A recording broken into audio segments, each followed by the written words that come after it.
장기 할부 판매 알려드렸고, 장기 할부 같은 경우는 그냥 돈을 물건은 이미 줬고 돈을 늦게 받는 거잖아요.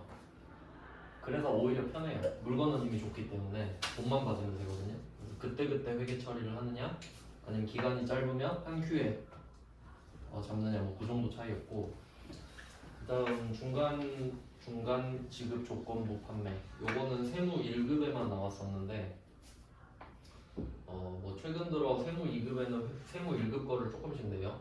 그리고 회계 1급엔 세무 2급 걸 조금씩 내고, 뭐 그럴 수밖에 없겠죠. 그래서 참고사항으로 넣어봤는데, 이게 중간 지급이 장기 할부 판매랑 그 기준이 똑같다 그랬잖아요.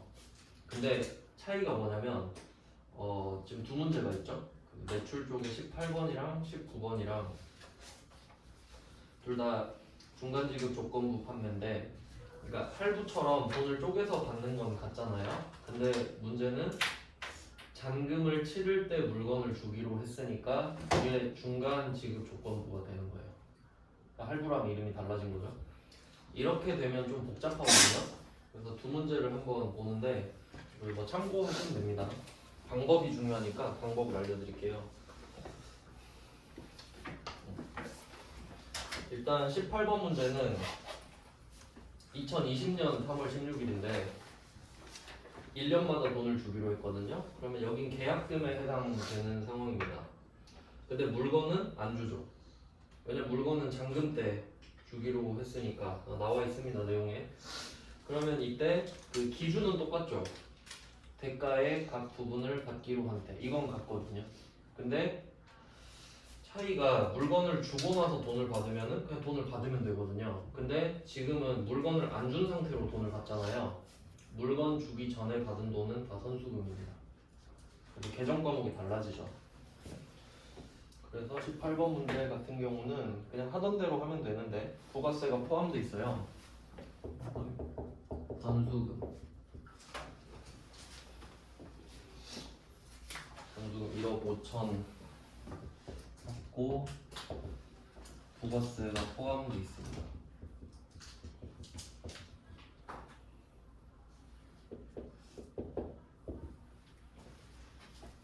1억 5천에 1,500이겠죠? 1.1로 나누면 됩니다.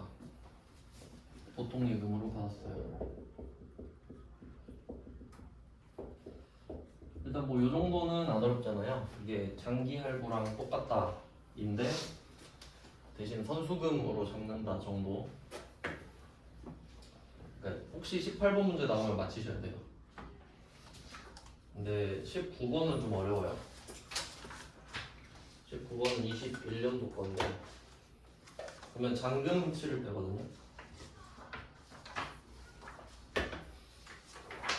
이건 이제 다릅니다. 일단 여기서는 그 금액이 조금씩 다른데 19번 기준으로 보면은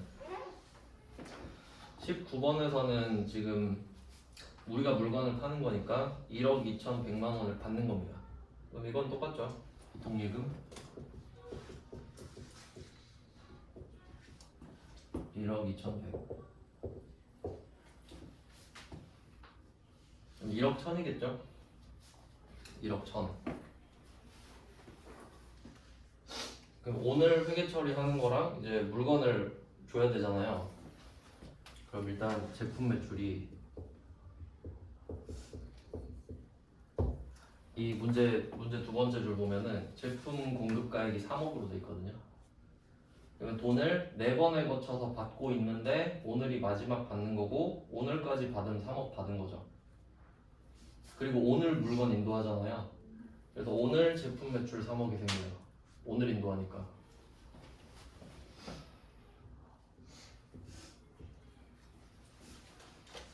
제품 매출 3억이 생깁니다. 요게 이해가 돼야 돼요. 근데 문제는 오늘 받은 돈은 1억 2,100이잖아요. 부가세는 1,100이죠. 부가세는 3,000이 아니지.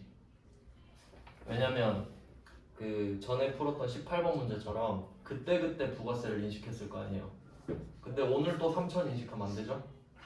그러니까 오늘은 받은 돈의 110분의 10을 인식을 해야 돼요. 부가세, 예수금 1100이죠.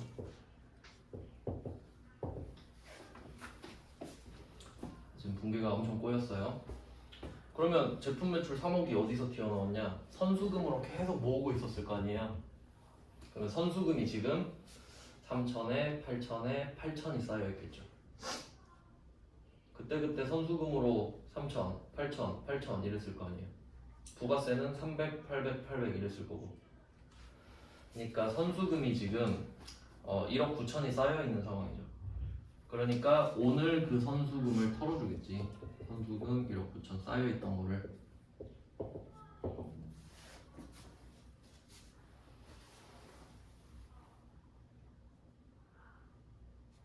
이렇게 돼요. 이 문제를 이렇게 풀어야 될 텐데 차대를 한번 맞춰볼게요. 금액을.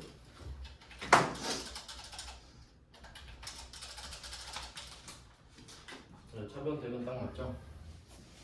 3억 1,100이 돼야 되거든요. 이런 식으로 되니까 중간 지급 조건부에 잔금을 치를 때 물건 줄 때 이건 어렵지. 그래서 두 문제를 넣어 놓은 거예요. 제 생각에 이게 세무 1급 건데 그래도 18번 정도까지는 좀 건드려 볼 수 있지 않을까 싶어서 19번은 안 낼 거예요. 세무 2급에서. 근데 그냥 참고하세요. 네, 이렇게 해서 중간 지급 조건부도 참고로 봤고요. 처음 나온 내용이 있습니다. 장기 할부랑 그리고 그 말 문제로도 많이 나와요. 장기 할부 판매랑 중간 지급 조건부 판매 공급 시기가 언제냐라고 하면 대가의 각 부분을 받기로 한 때. 중요한 건 받은 때가 아니라 받기로 한 때죠. 받기로 하면 잡고 못 받으면 네 잘못 뭐 이런 식으로 가는 겁니다. 그 다음에 20번이랑 21번, 22번 세 문제. 요거는 회계 1급 때도 했던 겁니다. 유형자산 처분이죠. 유형자산 처분은 뭐 다 알 거라고 생각은 하지만 그래도 한 문제 풀어볼게요. 좀 특이한 여기서 그나마 어려운 게 지금 21번 같거든요. 21번을 기준으로 한번 풀어보죠. 한 문제만 딱 풀겠습니다.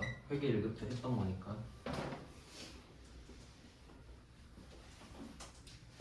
그리고 그 유형자산 처분이 보통 세금 계산서를 주면서 파는 게 많이 나왔는데 세무 2급부터는 카드로 파는 경우도 있고 막 그래요. 현금영수증 받고 팔 수도 있고 그렇죠? 그러니까 증빙은 별로 상관이 없습니다. 심지어 세무 2급에는 수출도 나왔어요. 사용하던 유형자산을 수출하는 경우도 있었어요. 뭐 그래요. 뭐 그럴 수 있겠죠? 유형마다 나올 겁니다. 그럼 21번을 대표로 풀어보죠. 자, 유형자산을 처분한다는 거는 기본적으로 유형자산은 사용하려고 산 거거든요. 그럼 당연히 사서 사용을 했을 거겠죠? 원래 이론상으로는 끝까지 써야 되잖아요. 다 부서질 때까지. 근데 무슨 사정이 있어서 팔았다. 이 정도 느낌이니까 이때는 내가 얼마에 샀고 얼마나 썼는지를 장부에서 파악을 해줘야 됩니다. 그걸 먼저 해볼게요. 일단 내가 팔고 싶은 애를 얼마에 샀었는지 볼게요. 비품 350만원에 샀었죠. 비품을 350만원에 샀었고 이걸 215만원어치 썼네요. 우리 기준으로 그렇게 한 거죠. 감가 삼각두개.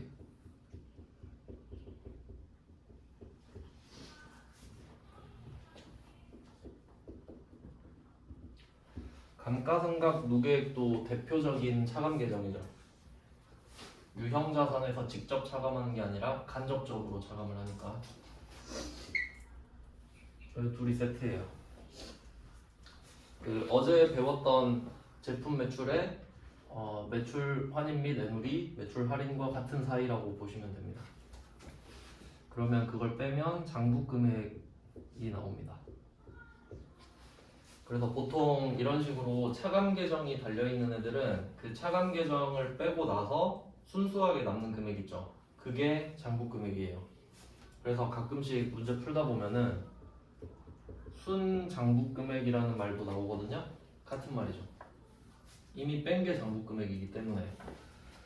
그러면 여기서는 135만 원이 되겠네요.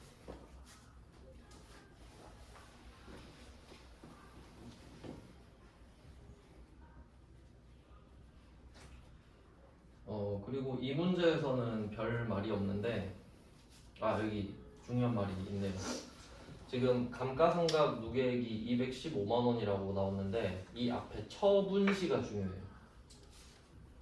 처분시 감가상각 누계액. 왜냐면 감가상각을 12월 31일에 해요. 맞죠? 12월 31일마다 감가상각을 하거든요. 그러면 최근에 감가상각을 한 게 작년 12월 31일일 거 아니에요? 근데 지금 해가 바뀌어서 9월 15일에 그걸 팔고 있죠. 그러면 9개월치 쓴 것도 반영을 해줘야 될 거 아니에요. 그래서 기중에 유형자산을 처분을 할 때는 내가 전기 말과 지금 처분하는 시점 사이 개월 수 있죠. 그 금액을 즉각 반영한 다음에 처분해야 돼요. 원래 그 회계 처리를 하거든요. 근데 여기서는 처분시 감가상각 누계액이란 말을 했죠. 그러니까 그 조치는 내가 알아서 해놨으니까 팔기나 해라 이 말이에요. 그러니까 이 말이 나와줘야 정상입니다.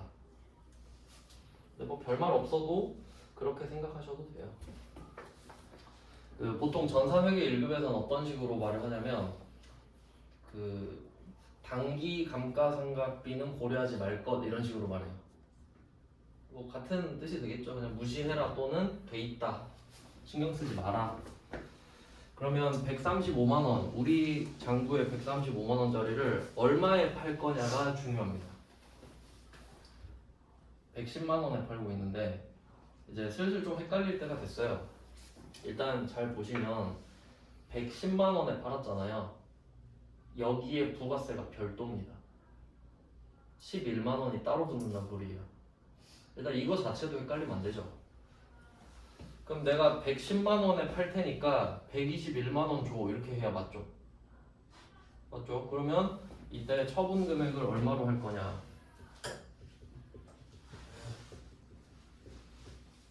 처분 금액은 110만 원입니다. 110만 원.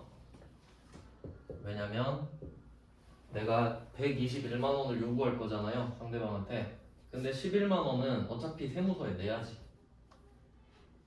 그럼 11만 원은 내 돈 아니죠?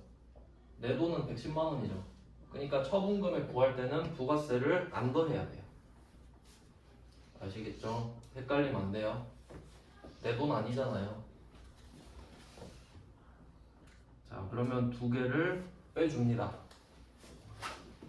그럼 이때 장부금액 135만 원은 우리 입장에서는 그 원가 개념이란 말이에요. 원가. 내가 이 정도는 받아야지. 그래야 본전이지. 근데 110만 원에 팔고 있어요. 손해죠? 그래서 바로 처분 손실을 확인할 수 있습니다. 처분 손실 25만 원.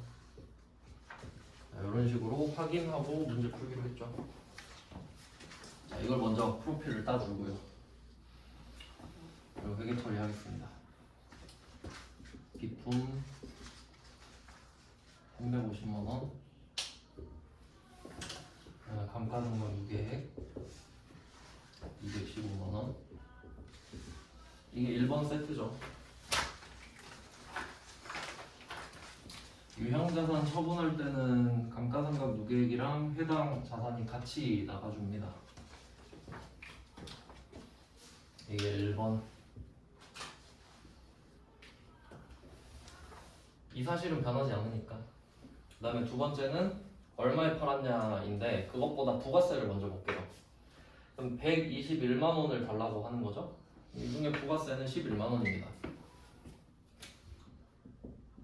부가세 예수금 11만 원. 요거 2번.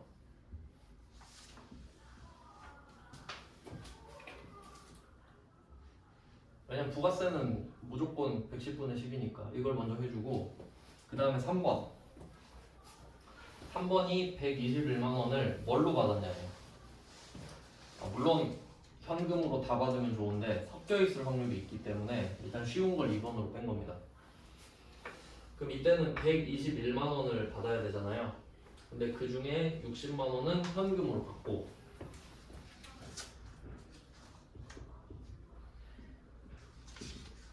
현금 60만 원 받고요. 그 다음에 나머지 이게 포인트입니다. 그러니까 보통 이렇게 끊거든요. 근데 이때 우리가 받아야 될 돈이 121만 원이잖아요. 그러니까 어설프게 암산하다 다 틀리거든요. 121만 원에서 60을 빼면 61만 원이죠. 그럼 나머지는 61만 원이에요. 계산기를 꼭 쓰셔야 돼요.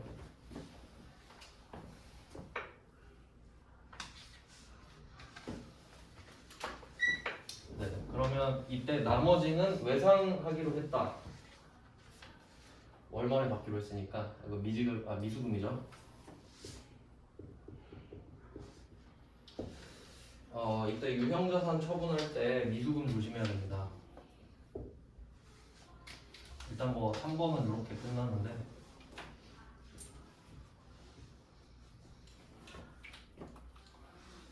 일단 미수금이 나온 이유는 제품 매출이 아니기 때문이죠. 제품이 아닌 걸 팔았으니까. 그리고 그 또 포인트가 여기선 그냥 외상이라고 했는데 그 외상의 가장 대표적인 형식이 어음이잖아요. 그 바로 위에 20번 문제 보시면은 어음으로 받았다가 나와요. 세 번째 줄에. 그럼 어음으로 받으면은 답이 바드러움이죠? 바드러움이에요? 그래도 미수금이죠? 그래서 어음은 항상 조심하셔야 되고 뭐 어음으로 받았다고 또 바드러움 쓰고 있으면 안 되죠.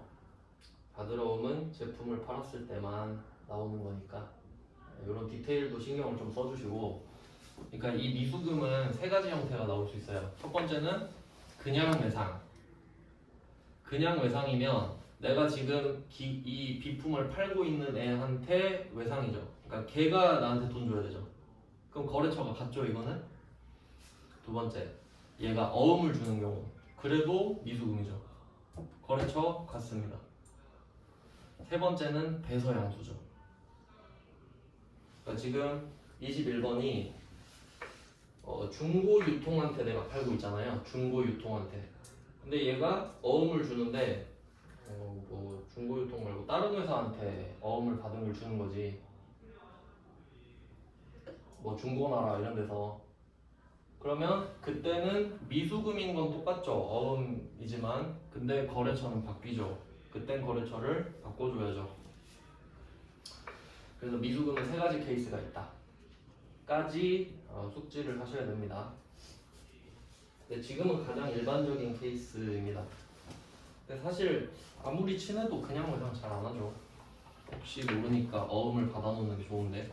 그리고 우리 미리 확인했죠. 처분 손실 25만 원 나오는 거. 그럼 손실이니까 차변이겠죠. 이게 왼쪽에 3개고 오른쪽 2개니까 여기 껴넣어야지 하고 있으면 안 되죠. 손실이니까 25만 이렇게 해야 숫자가 맞지요. 네, 이렇게 푸는 거는 뭐 회계 읽을 때도 강조를 했던 내용이고. 그래서 뭐 나름 포인트가 있는 문제들 3개 넣어놨으니까요.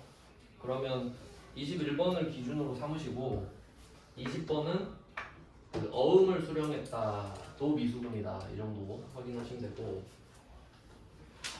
그 다음에 22번도 좀 특이해서 넣어봤는데 22번은 외상 매입액이 나와요. 원재료 외상 매입액 두 번째 줄에 이것만 표시할게요. 원재료 외상 매입액을 대신 변제하기로 했다. 이게 무슨 말인지 알아야겠죠. 그러니까 지금 우리 돈 받아야 되잖아요. 지금 신방한테 건물 팔고 있거든요. 그럼 신방한테 지금 신방 보고 있어요. 신방을 보고 야 건물 줄게 돈 줘 했잖아요. 근데 신방이 갑자기 이런 말을 해요. 너 나이스 알지? 이러는 거예요. 이거 어떻게 알아? 나 나이스한테 지금 돈 갚아야 되는데 야 나도 나이스랑 짱친인데 내가 대신 갚아줄까? 이러는 거예요. 그러니까 지금 신방이 나한테 3천 줘야 돼요. 그럼 어차피 내가 3천 받아도 이거 신방한 그 나이스한테 3천을 갚을 돈 있단 소리지. 근데 갑자기 신방이 오더니 지가 나이스랑 짱친이래요. 야 그럼 어차피 너 나한테 3천 받아도 네가 나이스한테 갚을 건데 내가 그냥 나이스한테 갚을게.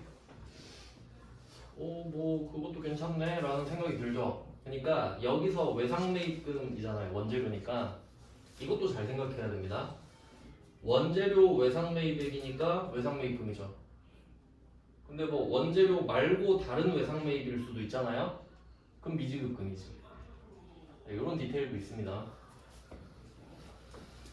네, 그럼 이걸 대신 변제하기로 했으니까 차변에 그 지금 현금 60만 원 들어온 것처럼 외상매입금 3천만 원 들어가면 돼요. 그게 내가 돈 받은 거랑 똑같으니까. 네, 한번 생각해 보시면 되겠고 똑같아요. 돈 받은 거랑 어차피 받아도 그 돈 갚아야 되니까. 네, 뭐 이렇게 해서 11번 과세. 그래서 11번 과세는 그 크게 두 가지, 여기서 세 가지네요. 첫 번째가 그 장기 할부나 중간 지급 조건 판매. 두 번째가 그 마이너스 있죠, 마이너스. 어제 했던 거. 그 매출 환입이나 매물이나 매출 할인 이런 것들 크게 한 덩어리. 세 번째가 유형자산 처분. 안 끝났네. 그 다음 8페이지로 넘겨보시면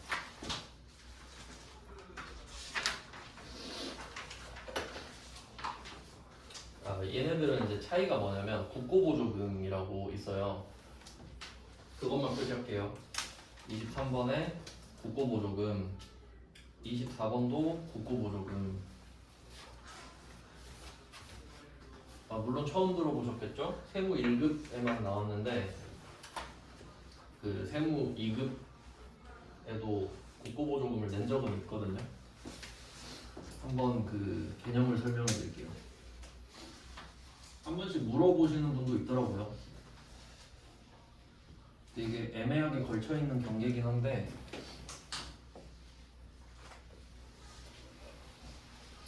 어디까지 여러분이 다루셔야 되는지를 알려드릴게요. 23번 문제로 한번 해볼까요? 23번 문제 보면은 기계장치 취득 원가가 3,500이고요. 국고보조금이 1,000만원 기계 차감이라고 돼 있죠. 이건 뭐냐면 만약에 지금 뭐 코로나 시국 거의 뭐 끝난 것 같지만 이제 의미가 별로 없죠. 그럼 근데 한창일 때 만약에 우리가 제약회사예요. 제약회사, 약 만드는 회사. 그럼 국가가 나한테 와가지고 야 그거 약 만드는 기계 살 때 내가 1,000만원 보태줄 테니까 약 좀 열심히 만들어봐 이럴 수 있죠. 약간 좀 시즌성이 있는 거죠. 그럼 공공성을 띠고 있으니까 내가 1,000만원 보태주겠다 이거예요. 그럼 뭐 우린 좋죠. 나쁠 거 없죠. 어차피 살라고 그랬는데. 근데 국가 입장에서는 국가가 나한테 기계를 줄 수는 없잖아요. 그러니까 돈을 주겠지. 1,000만원 자 여기 있어 이렇게 주겠죠. 자 그럼 1,000만원을 받아볼게요 먼저.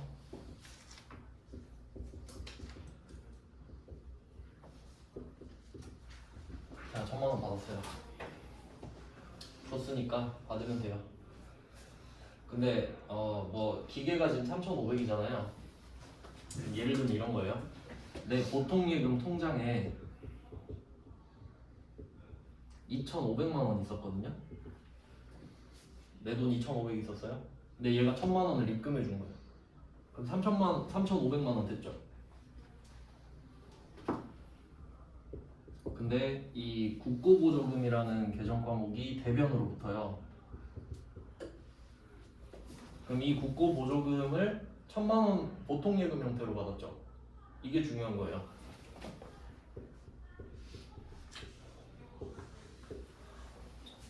그러니까 국고보조금이라는 거는 개념인 거잖아요. 내가 국고보조금 쪼로 1,000만원을 줄게 이 뜻이지 국고보조금 자체가 뭔 화폐는 아니죠. 그러니까 보통예금의 형태로 국고보조금을 받았다 이렇게 되거든요. 근데 이게 특이한 게 뭐냐면 차감 계정이에요. 보통예금이 자산이잖아요. 근데 얘는 자산 차감이에요. 그러니까 받았지만 안 받은 거예요.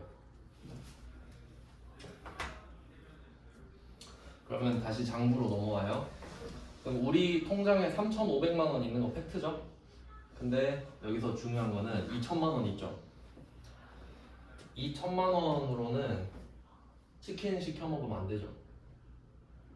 잘 생각해봐요. 상식적으로 국가가 나한테 와가지고 야 기계 사는데 내가 1,000만 원 보태줄게 라고 하잖아요. 그럼 1,000만 원 입금하고 그냥 가버리나요? 맨날 감시해. 내가 1,000만 원 줬으니까 이래라 저래라 할 거 아니에요. 그럼 우리는 이 1,000만 원을 기계 살 때밖에 못 쓰죠.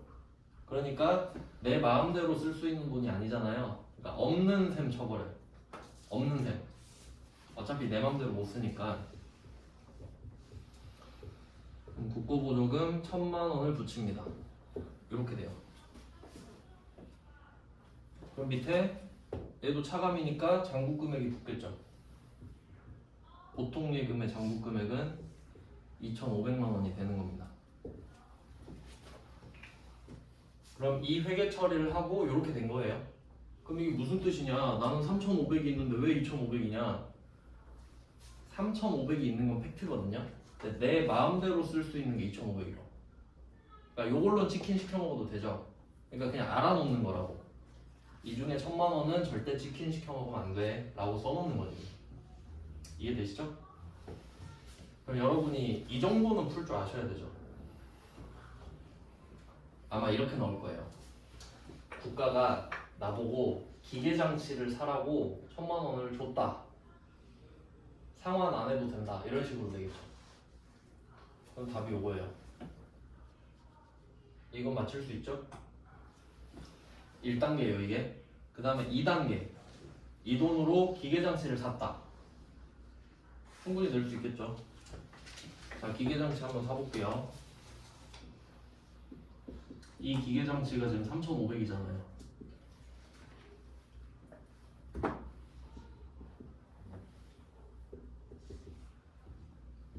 기계장치 3,500만 원짜리 샀어요.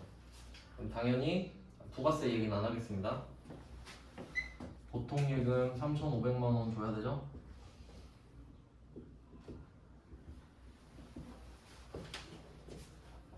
자, 여기까지는 안 어렵습니다. 자, 근데 문제는 지금 이 보통 예금 3,500만 원 중에 이 1,000만 원이 껴있죠. 이 1,000만 원이. 그리고 얘 둘은 세트예요.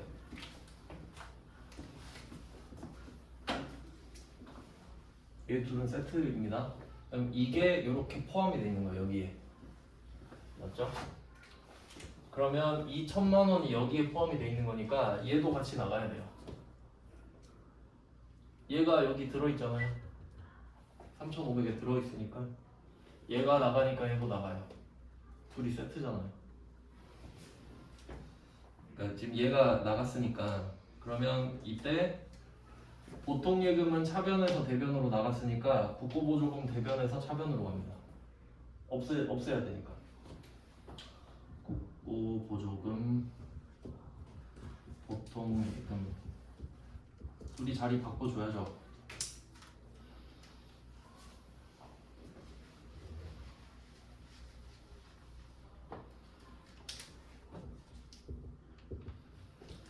자, 여기까지 이해되세요? 얘랑 세트라고. X자로. 이것까지는 알겠어. 그럼 그래 들어왔을 때 일로 왔으니까 없애줘야겠지. 근데 안 맞아요. 차변 4,500 대변 3,500이잖아요. 여기 1,000만 원이 필요하죠. 또 생각을 해보니까 이 국가가 나한테 1,000만 원 준 게 기계 사라고 준 거죠. 그럼 지금 기계를 사고 있네요? 그럼 이때 이 기계 장치에 붙어요. 국고보조금이.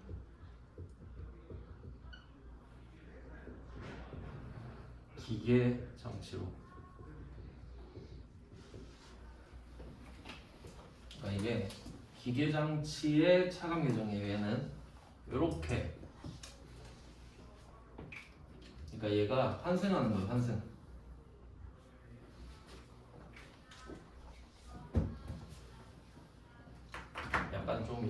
같이 환승을 하는 거예요.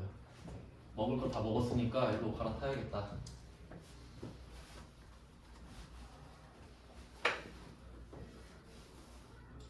환승한 겁니다. 그러니까 실제 그 목표물이 국가가 1,000만 원을 준 이유가 기계장치잖아요.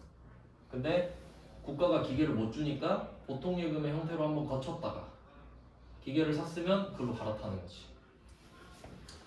이렇게 되는 겁니다. 그러니까 이게 1단계고 이게 2단계거든요. 2단계까지는 맞힐 줄 알아야 돼요. 맞죠? 솔직히 3단계 이건 좀 에바고. 아 근데 이것도 감가상각을 내려나? 안 낼 것 같긴 한데 대충 패턴만 좀 알려드릴게요. 그러면 이때 기계장치를 사왔잖아요. 그럼 이 분기 후에 어떻게 되냐면 기계장치는 3,500이죠. 패턴만 알려드릴게요. 나올 것 같지는 않으니까. 그럼 기계장치 3,500에 국고보조금이 붙어요.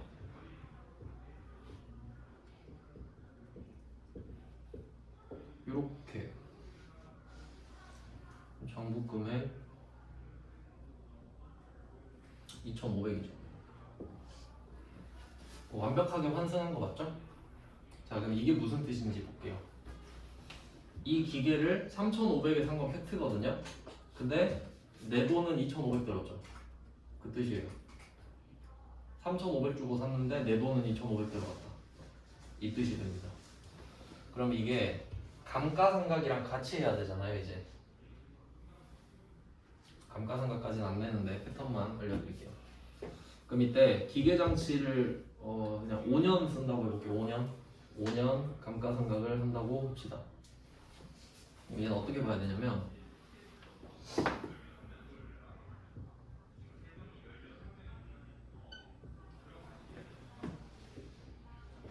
요렇게 되는 겁니다. 원래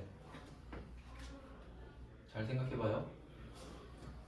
기계장치 3,500에 샀죠? 근데 이 중에 1,000만 원은 내 돈 아니죠? 1,000만 원은 공짜. 그래서 빼요. 그리고 감가상각비는 방금 샀으니까 빵원이죠. 그리고 얘네들의 방향성을 한번 보세요. 방향성. 이게 5년 동안 감가상각을 한다 했잖아요. 그럼 이때 기계장치는 3,500인데 5년 후에도 3,500이죠. 그대로지. 기계장치는 5년 후 기계장치 3,500 그대로.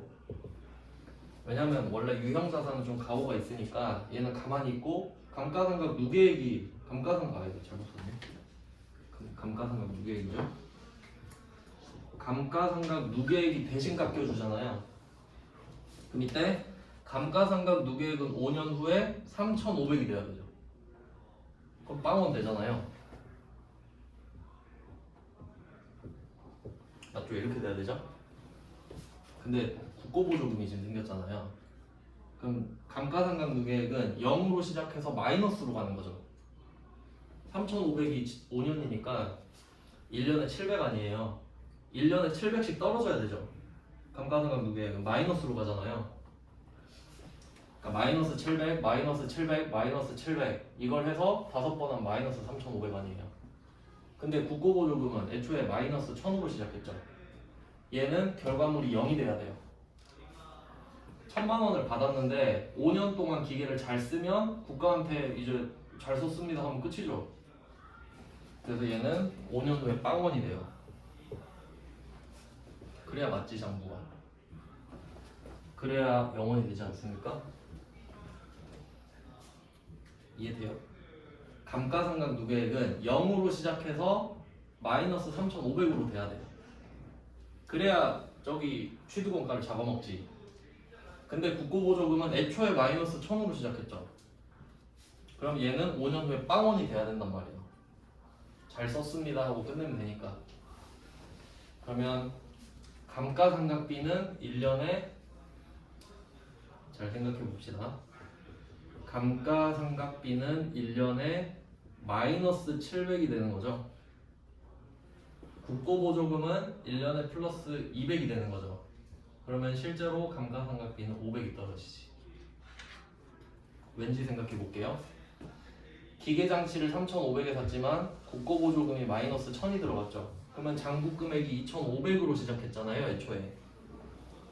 그러니까 감가상각비가 500이지 사실. 2,505년이니까. 내진 않을 건데 개념은 그렇다는 거예요. 안 낼 것 같죠? 안 내겠지. 근데 세무 1급은 내죠. 그러니까 제가 말씀드린 거는 이 국고보조금이 4단계까지 있는 거예요. 4단계. 1단계 돈 받았다. 이거 풀어야 돼요. 이건 풀어야 돼. 2번 그 받은 돈 포함해서 기계장치 샀다. 이것도 풀어야 돼요. 요건 보통 매입과세로 나오고 있지. 부가가치세 붙여서. 그러니까 여기 부가세 350만 원도 들어갈 거 아니에요. 지금은 그냥 이거에 집중해서 하느라 뺐는데, 그 다음에 3번이 감가상각 한번 해봐라 이러겠지. 4단계가 그 국고보조금이랑 감가상각 한 걸 팔아봐라 이러겠지. 그게 지금 나온 거잖아요. 이해돼요? 그러니까 지금 이게 4단계라고 23번이랑 24번. 요건 세무 1급에만 낼 겁니다. 이게 세무 2급으로 내려올 거라고는 절대 생각 안 하거든요. 근데 그냥 1단계, 2단계 때문에 알려드린 겁니다. 자, 이렇게 하면 11번 가세요. 네.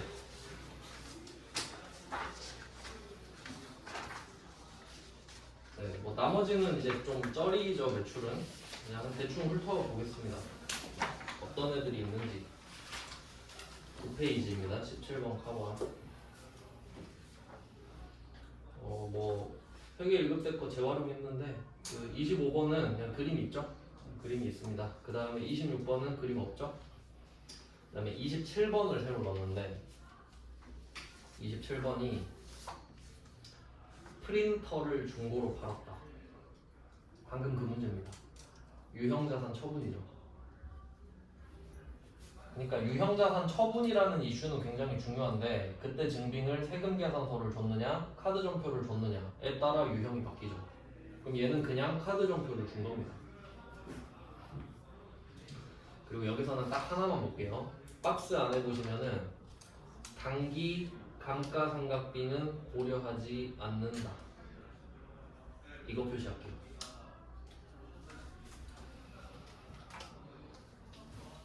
그래서 아까 제가 말씀드린 거 정리하고 넘어가겠습니다.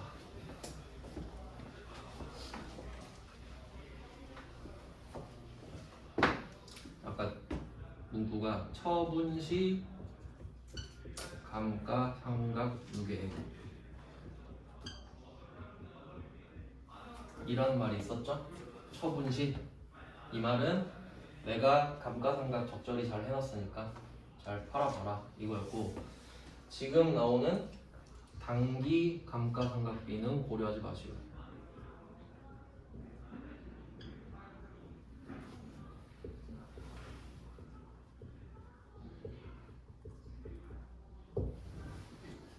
얘는 9월 28일에 팔잖아요.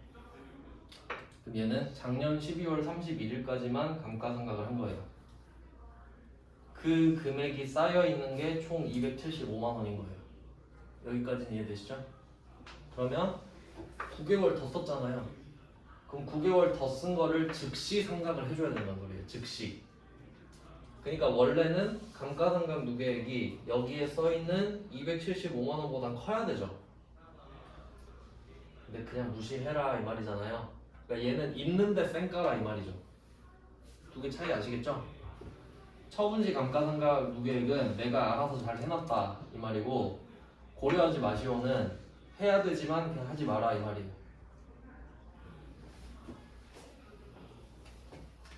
그 정도만 보시면 됩니다. 왜냐면 그 즉시 상각까지 해야 되면 일반 점표에다 즉시 상각을 하고, 그 다음에 파는 이 지금 17번 카버를 또 풀어야 되잖아. 한 문제인데 두 문제잖아. 그러니까 그냥 하지 말라고 하는 거예요. 네, 뭐 이런 게 있었고.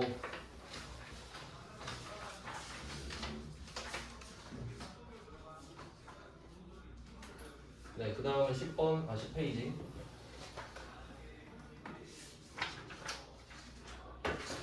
네, 28번은 뭐 그림이 있는 거고요. 29번은 그림 없는 거고. 그 다음에 30번이 좀 특이해요. 30번은 세무 1급이긴 한데 요거는 좀 재고자산이랑 관련이 있는데 요거는 이론할 때 따로 하긴 할 건데 상황만 좀 알려드릴게요. 지금 시용품 표시하시고 시용품 표시하고 그 다음 줄에 구매의사 통보받았다 쓸게요. 구매의사 통보받았다. 통보를 하는 거랑 받은 거는 또 다르죠. 통보를 한 게 아니라 받은 거예요. 이게 무슨 말이냐면 그 나중에 제대로 합니다. 지금은 이 답만 알려드릴게요. 그러니까 내가 A이고 제가 B예요. 내가 A이고 제가 B예요.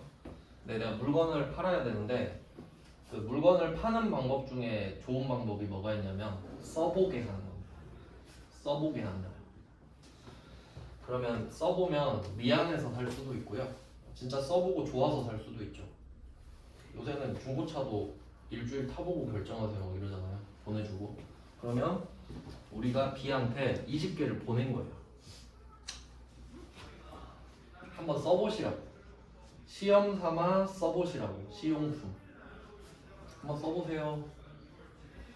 써본 거죠 이 사람이. 그리고 이 중에 12개만 살게요. 20개는 너무 많고요. 12개 살게요. 이렇게 통보를 해준 거지. 이해되시죠 상황? 그럼 우리 몇 개를 판 걸까요? 20개를 팔았나요? 8개는 돌려주겠지. 그럼 우리 12개 팔았죠. 12개 팔았다고 하면 돼요. 안 어렵죠? 결론은 12개 팔았다는 거예요. 그러니까 시용품은 보냈다고 해서 판 게 아니지. 왜냐면 얘가 20개를 써보고 뭐 별로네 하고 다 빠꾸시킬 수도 있잖아요. 그러면 안 판 거지. 근데 12개는 팔았대잖아요. 이렇게 해주시면 되고 세무 1급 거네요. 그 다음에 31번 32번 여기는 외국인들이 나옵니다. 31번이 알렉스 나오고 32번이 앤드류 나오는데 일단 결과부터 말씀을 드리면 현금영수증 발급했으면 선거겠죠. 일단 답은 그런데 이게 참고할 사항이 뭐냐면 지금 알렉스 31번 알렉스 앞에 거주자란 말 있죠. 이걸 좀 표시해볼게요. 거주자. 이것도 그냥 간단하게 설명드릴게요. 그 세법마다 납세자가 있습니다. 납세 의무자, 정확히 납세자인데 부가가치세법의 납세자는 사업자죠. 야, 너 사업자니까 부가세 내놔. 이런 패턴이죠. 그러면 거주자는 어디서 나오냐면 소득세. 소득세는 개인소득세입니다. 소득세에서는 거주자가 세금을 내요. 그러니까 여기서 포인트는 뭐냐면 소득세가 우리나라 세금이잖아요. 내국인 외국인이 아니에요. 거주자예요. 왜냐면 외국인도 우리나라 와서 돈 벌죠. 그럼 그 사람도 세금 내야 되죠. 그러니까 내국인이라고 하면 안 된다고. 거주자라고 해야 된다고. 야, 너 한국에 거주하지. 돈 내놔. 그럼 거주자의 기준이 뭐냐? 둘 중에 하나거든요. 첫 번째, 주소가 있다. 여러분 대한민국에 주소 있죠? 그럼 거주자예요. 그럼 여러분 월급 받으면 바로 세금 내요. 거주자니까. 근데 알렉스랑 앤드류는 없을 수도 있죠. 외국인 노동자여가지고 회사에서 먹고 잘 수도 있죠. 그럼 그 사람은 지금 주소가 없잖아요. 그럴까봐 두 번째를 마련한 거지. 183일 이상 거소. 이걸 만들어 놓은 거예요. 그러니까 거소가 뭐냐면 주거지 이런 말 들어가죠. 주거지. 주거는 사는 거죠. 그러면 주는 그냥 눌러 사는 거고요. 예를 들면 노숙자 있죠. 노숙자가 보통 역에서 많이 사죠. 그럼 거기가 거도예요. 자잖아. 집은 아니어도. 그러면 한국에서 지금 183일을 살았다면 이게 1년 중인가 그럴 거예요. 183일이 그거거든요. 365 반쪽인 거. 365 반쪽이면 182.5예요. 183일 이상 한국에서 어떻게든 잤으면 너도 세금 내야지 이거거든요. 그러면 보세요. 알렉스는 거주자라고 써놨죠 그냥. 얘는 뭐 한국 사람이랑 똑같아 뭐 이런 뜻으로 보시면 되고. 그 다음에 앤드류 있죠. 앤드류는 어때요? 호텔에 200일째 거주하고 있죠. 얘도 거주자네. 이해되시죠? 무슨 말 하는지? 그러니까 그냥 한국 사람이랑 똑같으니까 똑같이 해 이 말이잖아요. 혹시 182일 그런 건 안 냅니다. 안 내겠죠? 그런 걸로 장난치진 않을 것 같고요. 일단 여기까지 보고 좀 쉬다가 계속 볼게요.